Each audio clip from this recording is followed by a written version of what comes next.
Répondre au mieux et au plus vite aux enjeux complexes des comités de direction et organes de management des entreprises, le groupe d'audit et de conseil Grant Thornton développe une offre d'accompagnement pour les directions générales et opérationnelles. Il s'agit de Grant Thornton Executive.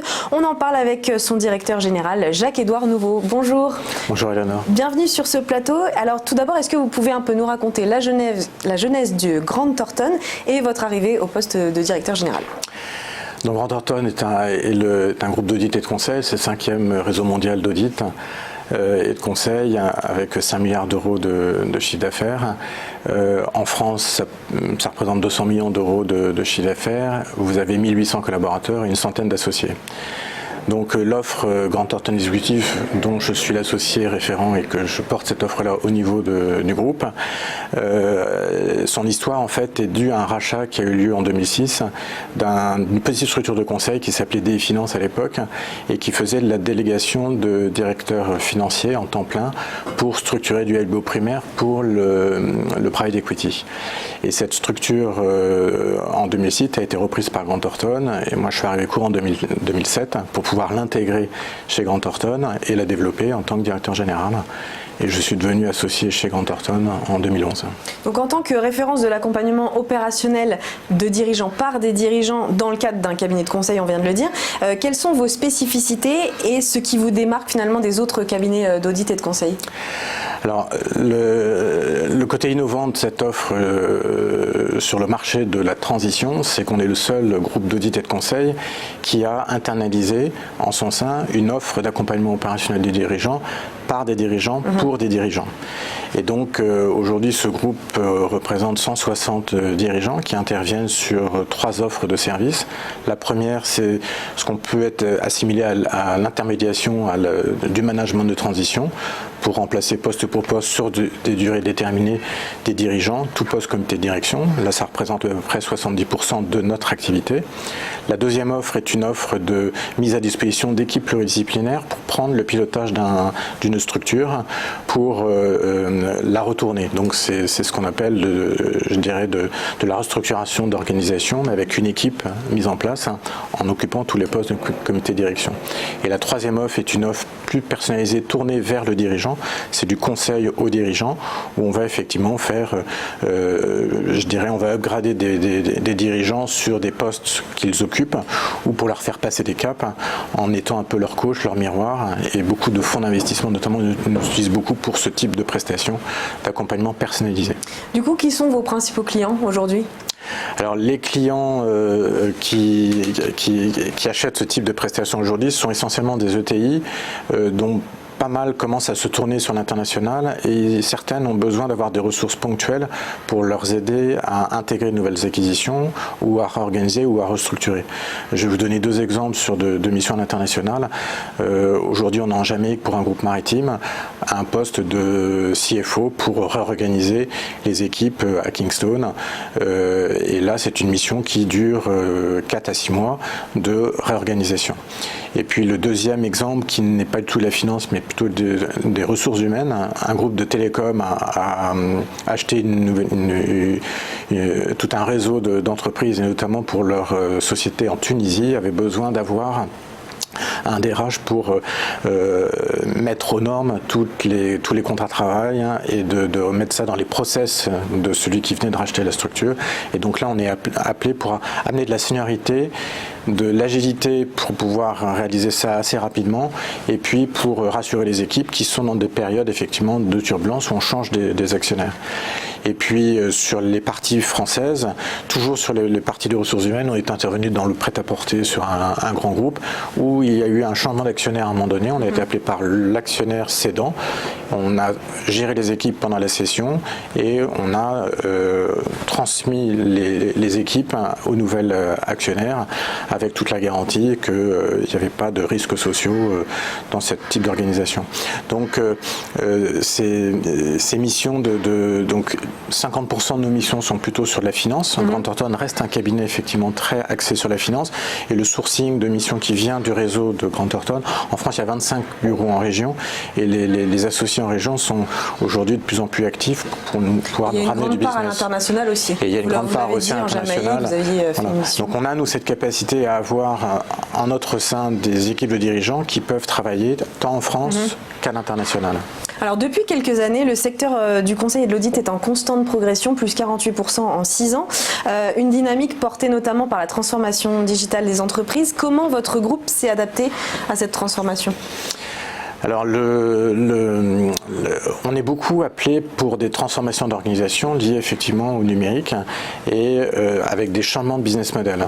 Donc, il a fallu que j'intègre dans ce réseau de dirigeants qui travaillent avec nous, dont 30% d'ailleurs sont des clients de Grant Thornton, donc qui nous ont effectivement utilisés sur les autres pratiques de Grant Thornton, mais qui viennent avec nous pour faire des missions d'accompagnement opérationnel. Ces gens-là, pour la grande part, ont plus de 50 ans, n'ont pas été formés au digital auparavant. Donc il a fallu, depuis 6-7 ans, les emmener progressivement à cette mutation technologique et pour pouvoir accompagner la transformation des organisations. Et je vais vous donner un exemple qui est dans votre secteur d'activité, qui est dans les médias. On a répondu à un appel d'offres l'an dernier sur la transformation managériale de la chaîne parlementaire.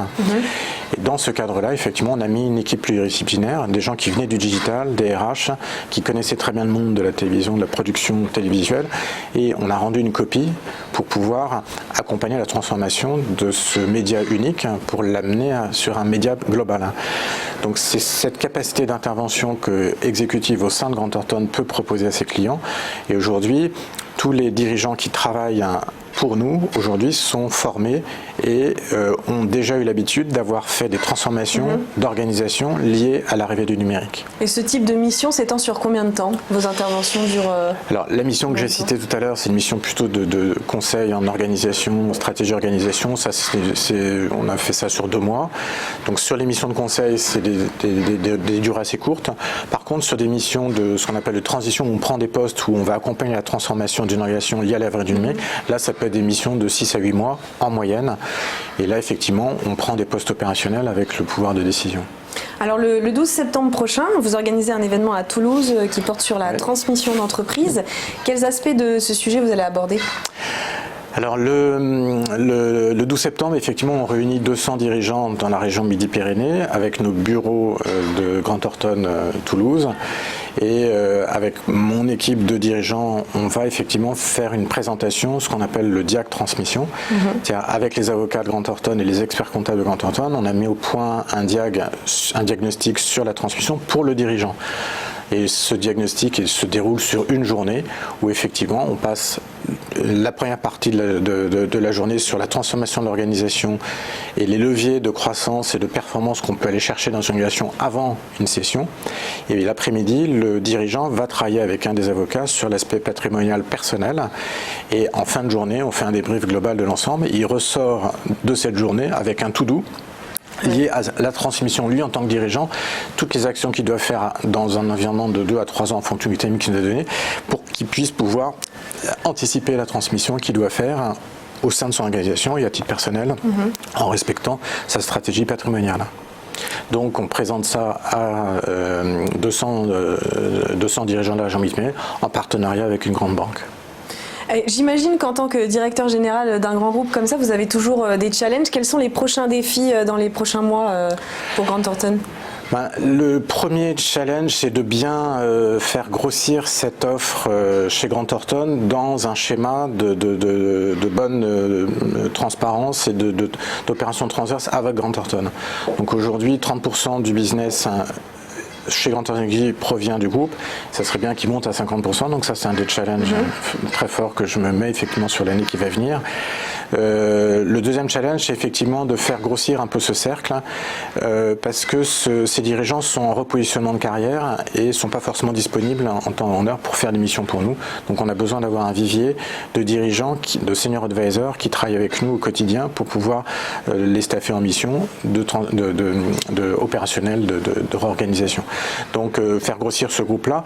Et la troisième, c'est effectivement d'avoir à 5 ans un vrai positionnement positionnement de marché par rapport à ce marché de la transition qui est occupé aujourd'hui par les entreprises de transition qui sont régies par la Fédération nationale du management de transition, qui sont sur de l'intermédiation, alors que l'offre de Grand Thornton Executive est sur de la réalisation de missions avec des dirigeants, pour des dirigeants, par des dirigeants, avec un engagement de livrables.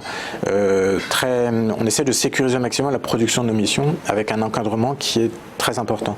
Et ça, c'est la grande différence qu'on a aujourd'hui sur le marché, c'est que Grant Thornton peut donner cette rassurance de risk management sur le marché. Donc on ne fait travailler que des gens qui nous sont présentés, qui sont cooptés. On ne prend pas de gens qu'on ne connaît pas parce que le risque sur la marque Grant Thornton est trop important pour... on ne peut pas se permettre de ne pas réaliser correctement une mission. Donc on est très à cheval là-dessus. Donc le risk management est vraiment important. Donc sur le marché de la transition à 5 ans, on doit être un référent, je dirais, dans la réalisation des missions, tout poste comité de direction sur l'accompagnement opérationnel de dirigeants. Beaucoup de challenges à relever pour les prochains mois, prochaines années. On espère que vous allez réussir. En tout cas, merci beaucoup Jacques-Édouard Nouveau d'avoir été avec nous. Je rappelle que vous êtes le directeur général de Grant Thornton Executive. À tout de suite.